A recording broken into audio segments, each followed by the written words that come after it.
Hello again. Houndawg here, flying with you in another historical aircraft from the past 100 years of U.S. Navy carrier aviation. Today is 20 November 1955, and we are in the Grumman C-1A Trader COD aircraft on board the USS Yorktown CV-10.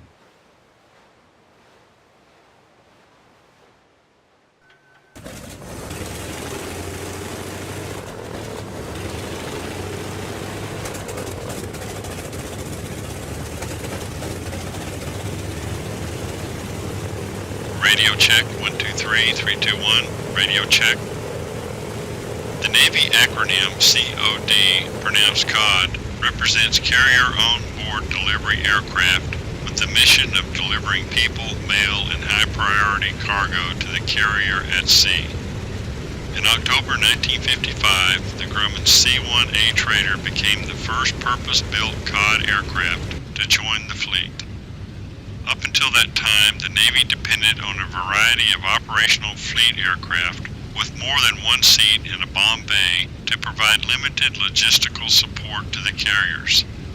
As early as 1934, the Navy used the tailhook-equipped utility aircraft Grumman JF Duck as a COD aircraft capable of carrying 4 passengers or a stretcher with 2 passengers.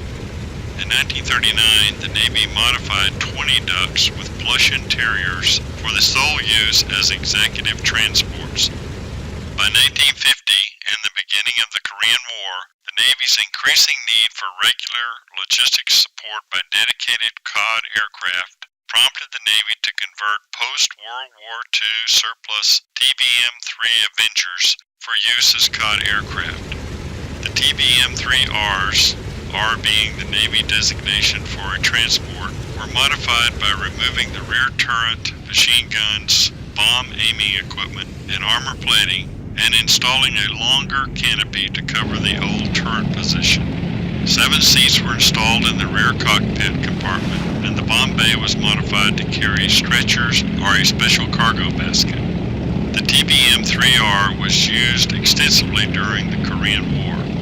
On 17 August 1951, the AD-5 Skyraider was also modified to provide COD support and could carry 8 passengers or 4 liters for wounded personnel. In December 1951, Grumman began investigating other potential uses for their new S-2F Tracker anti-submarine warfare aircraft and proposed using the S-2s as a base airframe for modification into a COD aircraft. The wings and the 1,525 horsepower Wright R1820 radial engines would not change, but modifications would include a deeper and wider fuselage and enlarged tail surfaces.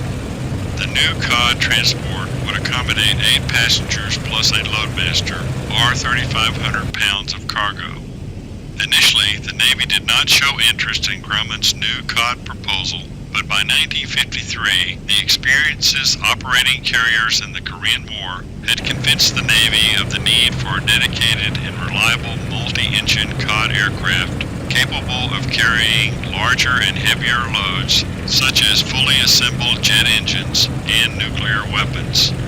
The Navy approached Grumman with these specific requirements, and Grumman developed a fuselage mock-up of their original COD design and added a large bifold door on the port side. Grumman then conducted an actual demonstration of loading large, bulky cargo, and the Navy immediately responded with a contract for 45 new COD aircraft to be designated TF-1 Traders. The Traders were built on the same production line as the S-2 Trackers, and on 19 January 1955, the first TF-1 Trader was flown at Grumman's Bethpage, New York facility and accepted by the Navy 9 days later. A second Trader was delivered in April, and following further testing and trials, the TF-1 Trader was cleared for fleet service in October 1955. The Trader was over 42 feet long, with folding wings that spanned almost 70 feet. It weighed almost 30,000 pounds and could reach a maximum speed of 287 miles per hour with a range of 1,300 miles. A total of 87 were built from 1955 1955 to 1958, including 4 fitted as electronic countermeasures aircraft designated TF-1Q. The new cod could be rigged with rear-facing removable seats for 9 passengers. It had front and rear sliding bulkheads mounted on rails and adjustable and removable stanchion posts that could be configured to secure cargo for carrier landings. Life rafts were fitted in the rear of the engine nacelles. Traders were assigned to Fleet Tactical Support Squadrons, Fleet Logistics Support Carrier Onboard Delivery Squadrons, and directly to attack carriers and anti-submarine warfare support carriers. On 9 July 1956, a trader launched from the USS Bennington became the first aircraft to test the strategy of airdropping Marine Corps recon personnel to an inland objective.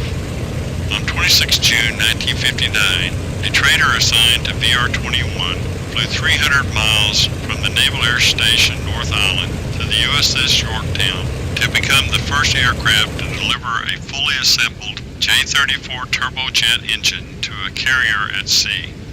In 1962, the TF-1 was given the new designation of C-1A.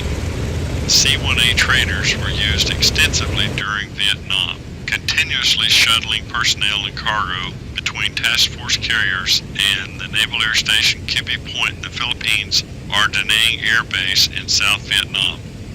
By 1963, the size and weight of the modern turbojet engines had increased substantially, and the Navy needed a larger COD aircraft. The Chief of Naval Operations directed the Naval Air Test Center to conduct an evaluation of the Lockheed C-130 Hercules for Operation to and from 4 Stall-class carriers. In October 1963, after successful shore-based trials for safe carrier operations, successful sea trials were conducted on the USS Forrestal CVA-59 with no significant difficulties in landings or takeoffs at a maximum weight of 121,000 pounds. In spite of the successful sea trials, the C-130 COD program was canceled due to the disruption to normal carrier operations.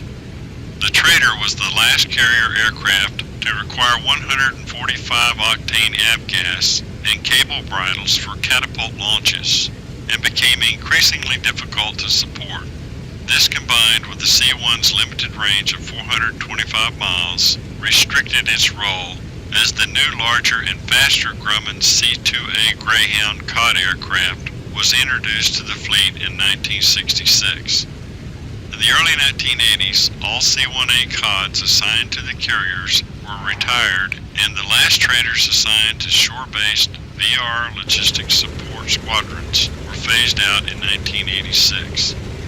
On 27 September 1988, a C-1A assigned to the USS Lexington became the Navy's last piston-powered carrier aircraft when it was retired to the Naval Aviation Museum at the Naval Air Station, Pensacola. The tracker was not only used by the United States Navy, but by many allied countries including Argentina, Australia, Brazil, Canada, Italy, Japan, South Korea, Peru, Taiwan, Thailand, Turkey, the Netherlands, Uruguay, and Venezuela. In 2011, the Brazilian Navy obtained 8 surplus C-1As for use in the COD and tanker roles.